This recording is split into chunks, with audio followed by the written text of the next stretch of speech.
Daniel-san, it is time me and you have egg roll fight. Aggie, I don't want to hurt you again. You barely have egg rolls. Get into me, Aggie way!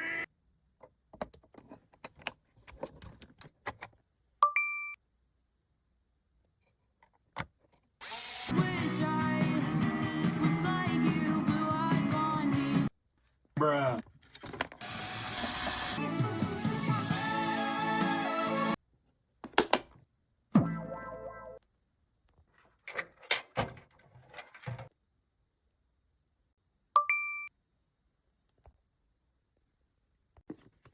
Bruh.